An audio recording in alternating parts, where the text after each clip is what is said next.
मेरा नाम संतोष चौहान है और आप देख रहे हैं कोड विद मास्टर टैग। आज हम बात करने जा रहे हैं chapter number 2 Python flowchart and algorithm to solve problem part 2। अगर आपने इसका पार्ट 1 नहीं देखा तो आप यूट्यूब चैनल पर जाके मेरा पार्ट 1 देख सकते हो। तो चलिए स्टार्ट करते हैं पार्ट 2 का फर्स्ट क्वेश्चन। तो फर्स्ट क्वेश्चन आपके पास कुछ इस प्रकार से है, इज पाइथन कोड कंपाइल्ड और इंटरप्रेटर। मीन्स क्या पाइथन जो होता है वो कंपाइलर और इंटरप्रेटर दोनों यूज करता है, या इनमें से कोई यूज नहीं करता, या सिर्फ कंपाइल यूज करता है, या इंटरप्रेटर यूज करता है। ठीक है ना। तो जो जिसने पाइथन पे काम किया होगा वो ये जानता है कि पाइथन में दो प्रकार के मोड होते हैं, MODE। एक तो होता है इंटरेक्टिव मोड, एक होता है इंटरेक्टिव मोड, और एक होता है स्क्रिप्टेड मोड। स्क्रिप्टेड मोड तो इंटरेक्टिव मोड जो होता है, जो कि इस साइन से शुरू होता है, ये तो यूज करता है आपका इंटरप्रेटर, और जिसमें आप फाइल में काम करते हो वो होता है हमारा स्क्रिप्ट मोड। तो बेसिकली पाइथन हमारा दोनों चीज यूज करता है, कंपाइलर भी यूज करता है और इंटरप्रेटर भी यूज करता है। तो 26 का जो राइट आंसर है वो है A. Question number 27, flowchart and algorithm are used for. यानी कि फ्लोचार्ट और एल्गोरिथम को बेसिकली हम क्यों यूज करते हैं। Option number A better performance के लिए, option number B efficient coding के लिए, option number C easy testing and debugging के लिए। तो देखिए ये सभी आंसर सही हैं, तो इसका जो राइट आंसर है वो है डी, कि हम बेटर प्रोग्रामिंग इफिशिएंट कोडिंग के लिए, अगर हमारी प्रोग्रामिंग बेटर होगी तो उसके लिए हम फ्लोचार्ट और एल्गो भी हमारी बिल्कुल प्रॉपर तरीके से बनेगी। तो 27 का जो राइट आंसर है वो है D, all of the above. Question number 28, which is not a features of Python language. इनमें से कौन सा पाइथन लैंग्वेज का फीचर्स नहीं है या विशेषता नहीं है। इंटरप्रेटर लैंग्वेज, जैसे ये सब जानते हैं कि पाइथन हमारी एक इंटरप्रेटर लैंग्वेज है। हाई लेवल लैंग्वेज, ये भी ये बात सही है कि पाइथन और जावा दोनों ही हमारी हाई लेवल लैंग्वेज हैं। पोर्टेबल, हाँ ये पोर्टेबल भी है। केस इनसेंसिटिव, नहीं ये बात गलत है, क्योंकि पाइथन जो है वो हमारी कैसी लैंग्वेज है, वो केस सेंसिटिव है। केस सेंसिटिव का मतलब ये होता है कि आप पाइथन में अगर कोई कैपिटल में वेरिएबल आपने एक्स लिया है, फिर आप अगर स्मॉल यूज कर रहे हो तो ये आपको एरर दे देगा। यानी कि आप हर प्रकार से वेरिएबल को सेम, या तो आपको कैपिटल में लो या स्मॉल में लो। ठीक है ना। तो जैसे कि हमारी जो HTML है वो केस सेंसिटिव लैंग्वेज नहीं है। कैसे? क्योंकि HTML को या तो तुम स्मॉल में लिख दो ऐसे HTML तो भी सही है, HTML को तुम कैपिटल में लिख दो तो भी इसे कोई प्रॉब्लम नहीं है, तुम आधा स्मॉल और आधा कैपिटल में लिख दो तो भी इसे कोई दिक्कत नहीं है, क्योंकि HTML हमारी जो होती है वो केस सेंसिटिव लैंग्वेज नहीं होती, और पहली बात तो HTML हमारी प्रोग्रामिंग लैंग्वेज भी नहीं है। तो 28 का जो राइट आंसर है वो है डी, पाइथन केस इनसेंसिटिव नहीं होती, वो केस सेंसिटिव होती है। बढ़ते हैं नेक्स्ट क्वेश्चन की ओर। Question number 29, Python is a dash object oriented programming language. ठीक है ना। यानी कि पाइथन हमारी इनमें से कौन सी, किस प्रकार से ऑब्जेक्ट ओरिएंटेड प्रोग्रामिंग लैंग्वेज है। क्या वो स्पेशल पर्पज के लिए है। स्पेशल पर्पज मतलब कि या सॉफ्टवेयर बना सकते हैं, या वेबसाइट बना सकते हैं, या एप्लीकेशन बना सकते हैं, तो स्पेशल पर्पज के लिए नहीं है। दूसरी बात, ये एक मीडियम लेवल प्रोग्रामिंग लैंग्वेज है। तो देखिए ये भी बिल्कुल गलत हो गया, क्योंकि ये आपकी एक हाई लेवल प्रोग्रामिंग लैंग्वेज है। जब दो ऑप्शंस गलत हो गए तो ऑल ऑफ द मेंशन अब तो हो ही नहीं सकता। तो पाइथन हमारी एक general purpose object oriented programming language है। जनरल पर्पज का मतलब है जो काफ़ी चीज़ों के लिए यूज में आ सकती है।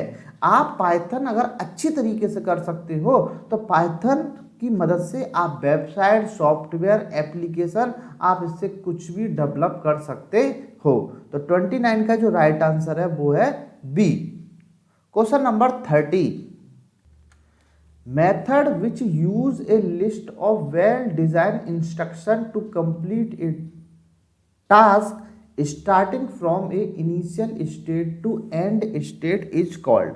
यानी कि ऐसा क्या मेथड होता है जिसमें हम किसी भी टास्क को स्टार्ट करते हैं उसकी इनिशियल स्टेट से और एंड करते हैं एक फाइनल स्टेट तक, ठीक है ना। तो ये बेसिकली हमारा जब भी हमारा इस तरीके से स्टेप बाय स्टेप प्रोसीजर आ जाए कि हमें एक काम स्टेप बाय स्टेप करना है, तो स्टेप बाय स्टेप में आपका प्रोग्राम नहीं आएगा, आपकी एल्गो होती है, फ्लो चार्ट नहीं आएगा और A&C भी नहीं आएगा। तो जो हमारा एक टास्क अगर हमें इनिशियल स्टेट से स्टार्ट करके एंड स्टेट तक जाना होता है तो उसका राइट आंसर है आपके सामने एल्गोरिथम। तो 30 का राइट आंसर है B. Question number 31, dash is the connector showing the relationship between the representation shape.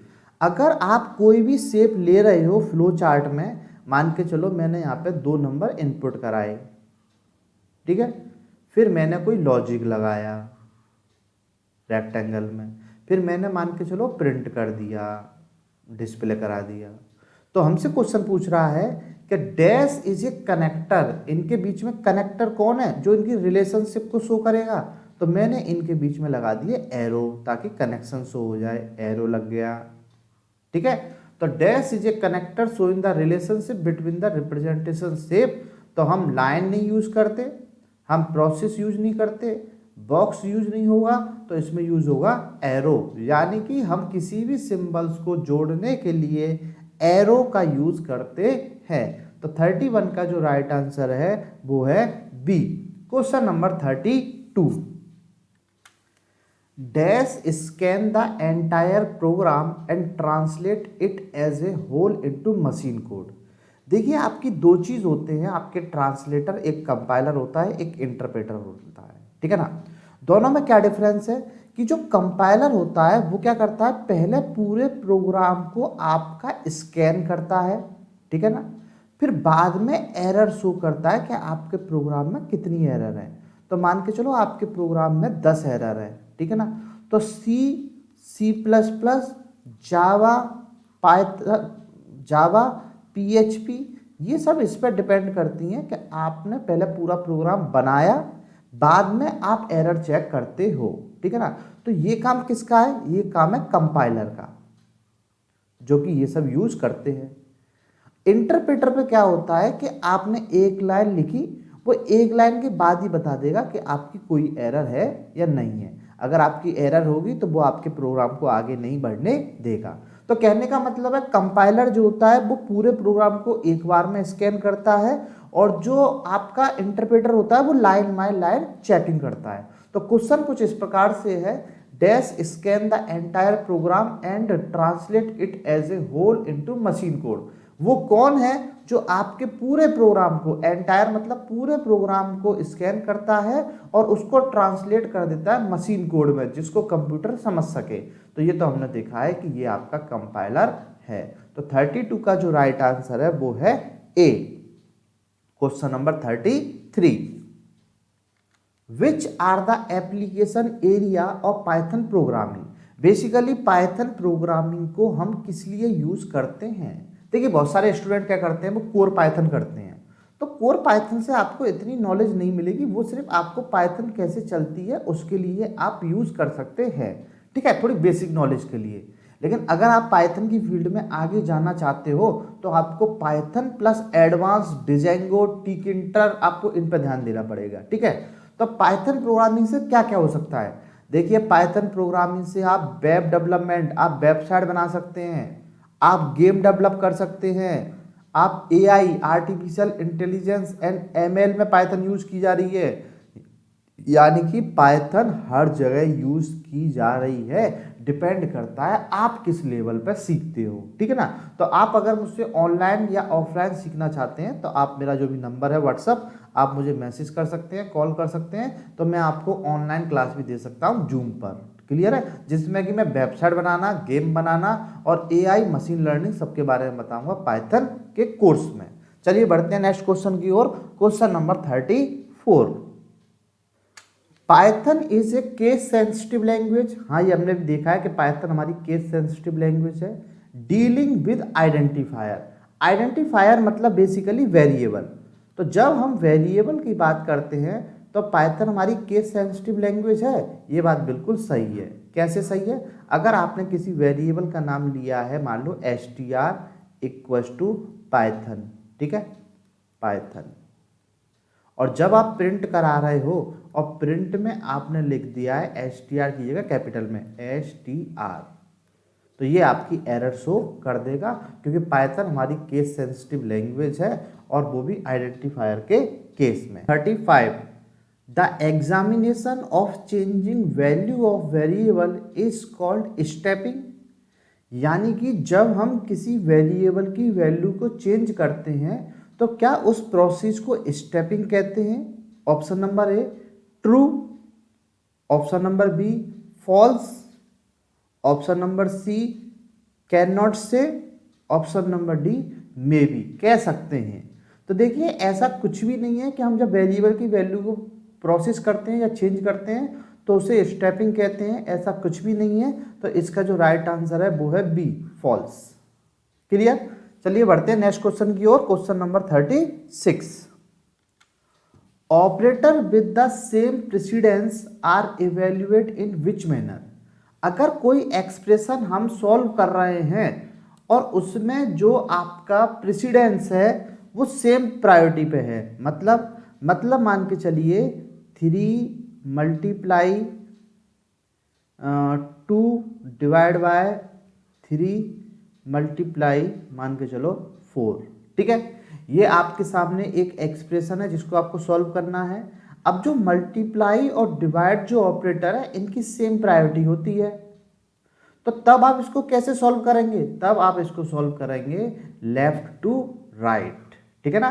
तो 3 मल्टीप्लाई 2 6, 6 को डिवाइड करा आपका 3 से तो आपका आएगा 2.0, और 2.0 का मल्टीप्लाई जब आप 4 से करेंगे तो 8.0। तो जब किसी भी ऑपरेटर की प्रेसिडेंस सेम होती है तो उसको हम लेफ्ट से राइट की। 37, which one of the following has the highest precedence in the expression. अगर आपके सामने कोई भी एक्सप्रेशन दे रखा है, जैसे कि 3 + 2 मल्टीप्लाई 7 + 3, ठीक है, ये आपके सामने एक एक्सप्रेशन है, तो आपको ये बताना है, एक बॉल ले लेते हैं, एक्सपोनेंट मल्टीप्लाई 2, कि इनमें सबसे ज़्यादा हाईएस्ट प्रेसिडेंस किसकी होगी? एक्सपोनेंशियल यानी कि ये मल्टीप्लाई की, या एडिशन प्लस की, या मल्टीप्लिकेशन की, या पैरेंथेसिस की।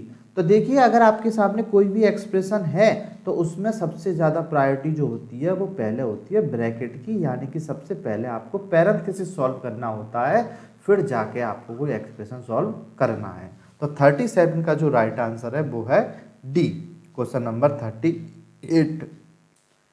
Which of these is not a core data type. देखिए, पाइथन में बहुत प्रकार के डेटा टाइप होते हैं, integer, float, list, dictionary, tuple, class.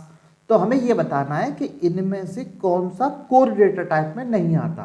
तो देखिए, आपका जो लिस्ट होता है वो कोर डेटा टाइप में आता है, डिक्शनरी आपकी कोर डेटा टाइप में आती है, टपल आपका कोर डेटा टाइप में आता है। कोर डेटा टाइप मतलब जो पहले से डिफाइन है, और आपका क्लास जो है वो कोर डेटा टाइप में नहीं आता। तो 38 का जो राइट आंसर है वो है D, question number 39। The return value for truncate would be. देखिए, आपका पाइथन में एक फंक्शन होता है जिसका नाम है ट्रंकेट, यानी कि TRUNC। तो जो ट्रंक नाम का जो फंक्शन होता है वो वैल्यू किस टाइप की रिटर्न करता है? क्या वो बूलियन वैल्यू रिटर्न करता है? क्या वो फ्लोट वैल्यू रिटर्न करता है? क्या वो इंटीजर वैल्यू रिटर्न करता है, या नन ऑफ दीज? तो ट्रंकेट नाम का जो फंक्शन होता है वो इंटीजर वैल्यू रिटर्न करता है। तो 39 का राइट आंसर है C, question number 40। Actual instruction in flowchart are represented in. Actual instruction का मतलब ये है कि जो मेन काम होता है वो फ्लोचार्ट के किस सिंबल में होता है। तो तो देखिए हम जब फ्लो चार्ट में कोई लॉजिक लगाते हैं, जैसे कि मान के चलो स्वैपिंग का लॉजिक लगाते हैं, C बराबर A बराबर B और B बराबर C, ये स्वैपिंग का प्रोग्राम है। तो जो हमारी एक्चुअल इंस्ट्रक्शन है, जो एक्चुअल लॉजिक लगता है, ये कौन सा बॉक्स है, ये आपका बॉक्स है रेक्टेंगल बॉक्स, ठीक है। ये रेक्टेंगल बॉक्स में आपका काम होता है। तो क्या आपकी एक्चुअल सर्कल में होता है, नहीं, एरो में नहीं, लाइन नहीं, तो इसका क्या आंसर है, बॉक्स, रेक्टेंगल बॉक्स में आपकी एक्चुअल इंस्ट्रक्शन लिखी जाती हैं। Question number 41, all the keywords in Python are, Python में जितनी भी कीवर्ड्स होते हैं वो कैसे लिखे जाते हैं। Option number A lower case में, option number B upper case में, ऑप्शन नंबर सी कैपिटलाइज में, या option number D none of the above. तो देखिए मैं आपको एक इन्फॉर्मेशन दे दूं कि पाइथन में 3 कीवर्ड जो होते हैं, एक तो होता है ट्रू, ट्रू का टी कैपिटल होता है, बाकी स्मॉल होते हैं सारे। एक होता है फॉल्स, फॉल्स का एफ कैपिटल होता है, बाकी सब स्मॉल होते हैं। एक होता है नन, इसका एन कैपिटल होता है, बाकी सब स्मॉल होते हैं। तो ये 3 लेटर कैपिटल होते हैं। तो इसका मतलब लोअर केस में लिखा जाता है, नहीं। सारे के सारे अपर केस में लिखे जाते हैं, नहीं। ये सब तो 3 तो हो गए आपके कैपिटल में, बाकी 30 जो होते हैं वो होते हैं स्मॉल में, क्योंकि टोटल 33 कीवर्ड्स हैं पाइथन में। तो पूरे के पूरे कैपिटलाइज में नहीं, तो इसमें से राइट आंसर है नन ऑफ द अबव, ठीक है। तो 41 का राइट आंसर है D. Question number 42, a box date can represent 2 different condition, यानी कि हम कंडीशन के लिए कौन सा बॉक्स यूज करते हैं। Option number A rectangle, option number B diamond, option number C circle, या ऑप्शन नंबर डी पैरेललोग्राम। तो देखिए कंडीशन की जब भी बात आती है तो यहाँ पर हम एक डिसीजन बॉक्स यूज करते हैं। अगर कंडीशन ट्रू होगी तो ये परफॉर्म करेगा, और कंडीशन फॉल्स होगी तो ये परफॉर्म करेगा। तो ये जो डिसीजन बॉक्स है इसका दूसरा नाम है डायमंड बॉक्स। तो 42 का जो राइट आंसर है वो है B.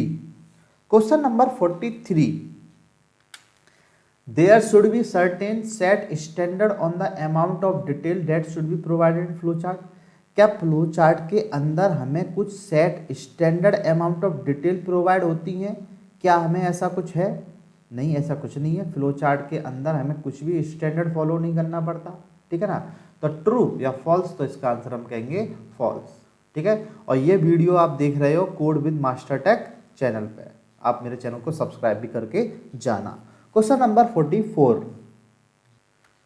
A detail flow chart is called, यानी कि फ्लो चार्ट जो होता है उसमें अगर हम डिटेल की बात करें, एक डिटेल फ्लो चार्ट बना रहे हैं तो उसको हम क्या कहते हैं, ठीक है। तो देखिए ये बहुत ही इंपॉर्टेंट क्वेश्चन है, एक में डिटेल के बारे में पूछेंगे, एक में समराइज के बारे में पूछेंगे। तो ऑप्शन नंबर ए स्टैक बोलते हैं, ऑप्शन नंबर बी मैक्रो बोलते हैं, ऑप्शन नंबर सी माइक्रो बोलते हैं, या ऑप्शन नंबर डी यूनियन बोलते हैं। तो डिटेल फ्लो चार्ट जो होता है उसको हम बोलते हैं माइक्रो, ठीक है। तो a detail flow chart is called, तो यहां पे लिख देता हूं मैं माइक्रो, यानी कि option number C is the correct answer. Question number 45, a flow chart that outline the main segment of a programme.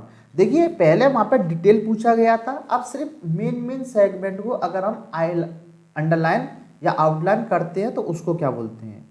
Q, macro, micro या यूनियन। तो डिटेल में तो बोलते हैं माइक्रो, और जो आउटलाइन मेन सेगमेंट है उसमें हम बोलते हैं मैक्रो। तो 45 का जो राइट आंसर है वो है बी। सो स्टूडेंट, अगर आप ओ लेवल की प्रिपरेशन कर रहे हैं, यानी कि पाइथन प्रोग्रामिंग सब्जेक्ट है अगर आपका, और आपको अगर इम्पोर्टेंट 900 क्वेश्चन चाहिए, यानी कि हर चैप्टर के 100 क्वेश्चन पीडीएफ की फॉर्म में, ये जो मैं पीडीएफ प्रोवाइड करूंगा ये दोनों लैंग्वेज में होंगे, हिंदी में भी और इंग्लिश में भी। तो आप मुझसे इसको परचेस कर सकते हैं 249 रुपीज़ में।